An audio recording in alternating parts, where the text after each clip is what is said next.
Sir, can you tell Santa we moved so he knows where to find us? The small voice cut through the falling snow on Christmas Eve. 4-year-old Cooper stood on the snow-dusted steps of the old brownstone, his worn teddy bear pressed against his chest, his green knit cap pulled low over his ears. His wide eyes looked up at the tall man in the navy suit with a hope so pure it made the cold night air feel even sharper.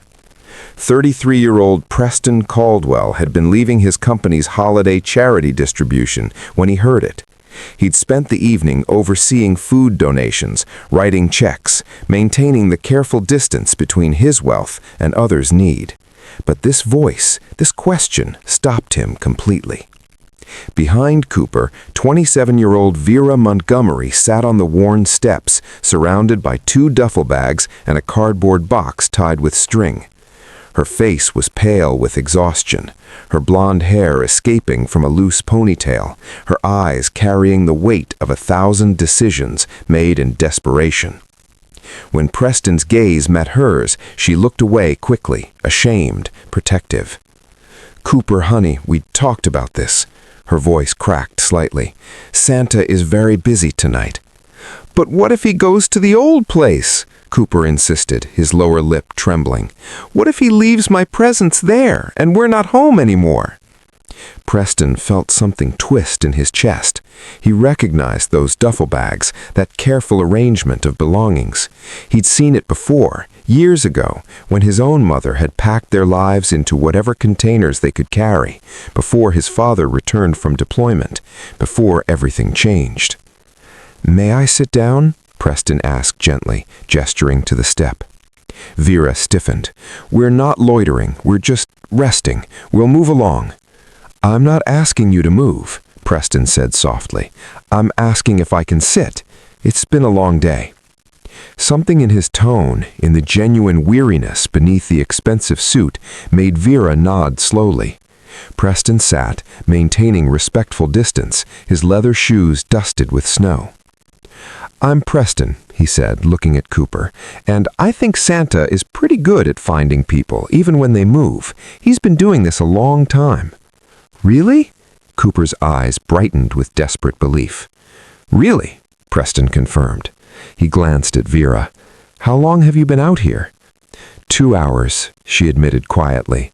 "The shelter said they'd have space by midnight. We have to wait." She paused, her hands gripping her knees. "I work as a night cleaner at Caldwell Industries, started 3 weeks ago. I couldn't afford the rent increase and childcare. I thought I could make it work." Preston's breath caught. His company, his building. This woman cleaned his floors while he sat in meetings about profit margins. "You work for me," he said, not as a question, but as a realization that felt like being struck. Vera's face flushed. "I won't miss any shifts, I promise. Cooper sleeps at my sister's during my hours. This is just temporary. I'm good at my job. Please don't—" "I'm not firing you," Preston interrupted gently. "I'm trying to understand how someone who works for my company is sitting on steps on Christmas Eve." The words hung there, accusatory not of her, but of himself, of systems he'd never questioned, of the distance he'd maintained between corner offices and cleaning closets. Cooper tugged his mother's sleeve. "Mama, is he your boss, the one you said works so hard?" Vera nodded, embarrassed. Preston looked at her curiously. "You told him I work hard?" "I tell him everyone works hard, in their own way, that everyone matters, even the people at the top." She met his eyes. "I didn't want him to grow up thinking anyone was better than anyone else." Preston felt those words settle somewhere deep. His father had taught him the same thing once, before Preston had let success and separation cloud those lessons. "What happened," he asked quietly, "to bring you here tonight?" Vera's story emerged slowly, painfully. Her husband, a soldier, killed in action when Cooper was 18 months old. The military benefits that helped, but not enough. The affordable apartment condemned last month for electrical issues. The landlord who offered her a room in his basement for half the rent in exchange for favors she refused. The scramble to find anything else, the realization that even working 60 hours a week, she couldn't cover first month, last month, deposit, and childcare. "I thought the shelter would have space tonight," she whispered, "but there's a waiting list. They said midnight, maybe." She looked at Cooper, who was shivering slightly despite his coat. "I should have planned better. I should have—" "You did everything right," Preston said firmly. "The system failed you. I failed you." Vera shook her head. "You didn't know." "That's not an excuse," Preston said. He pulled out his phone, dialed. "Marcus, it's Preston. I need you to open the executive guest suite at headquarters. Yes, tonight. I'll meet you there in 20 minutes. Vera's eyes widened. "I can't." "You can," Preston said gently, "and you will. It's warm, it's safe, it's yours until we figure out something permanent." He looked at her steadily. "This isn't charity. This is correction. This is me doing what I should have ensured was already in place."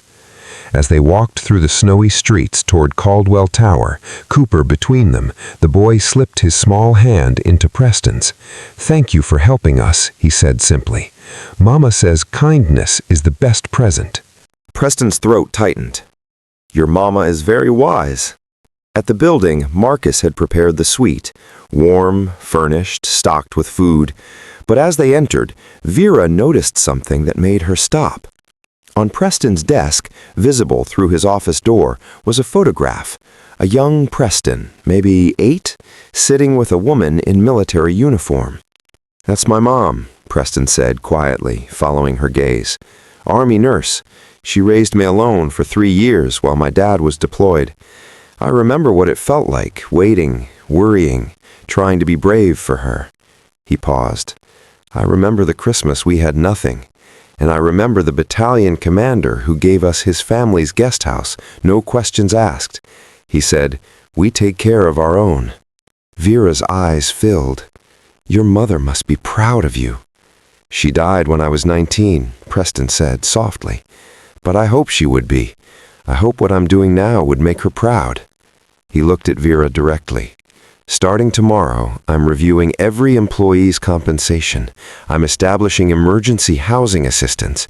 I'm creating childcare support. This shouldn't happen to anyone in my company, ever." 2 weeks later, after Vera had moved into a company-sponsored apartment, after Preston had implemented new policies, after Cooper had received gifts forwarded from Santa's change of address department, the 3 of them sat in Preston's office on a quiet afternoon. "Sir," said Cooper, climbing onto the chair beside Preston's desk, "I told my friend that Santa did find us because you told him where we were." Preston smiled, but Vera corrected gently. "Cooper, Mr. Caldwell didn't actually talk to Santa." "But he did," Cooper insisted with 4-year-old certainty. "He talked to the part of Santa that lives in people's hearts, the part that helps, the part that cares. Right, Mr. Preston?" Preston looked at this small boy, this wise child who understood something profound, and then at Vera, whose strength and grace had taught him more than any business school. "You know what, Cooper? I think you're absolutely right." Vera reached across and squeezed Preston's hand, a gesture of gratitude, of friendship, of recognition between 2 people who understood loss and hope. "Thank you," she whispered, "for seeing us, for stopping, for remembering what matters." "Thank you," Preston replied, "for reminding me." That evening, as snow fell again outside the windows of Caldwell Industries, Preston updated the company mission statement. Beneath the words about innovation and excellence, he added a new line, one Cooper had helped him understand. "We take care of our own, because kindness isn't a gesture, it's a responsibility." Sometimes the greatest gifts aren't wrapped in paper and ribbon. Sometimes they're wrapped in attention, in seeing people who've been invisible, in using whatever power we have to close the distance between us. Sometimes Santa doesn't need a chimney. He just needs someone willing to listen to a child's question and recognize it as a call to action, a reminder that magic isn't fantasy. It's what happens when humanity chooses kindness over indifference. Cooper was right. Santa did find them. He just looked different than expected. A little taller, wearing a navy suit, and finally understanding that the greatest success isn't measured in profit, but in how many people we help find their way home. If this story touched your heart, please like, share, subscribe, and comment. Let's spread more stories of kindness and hope together.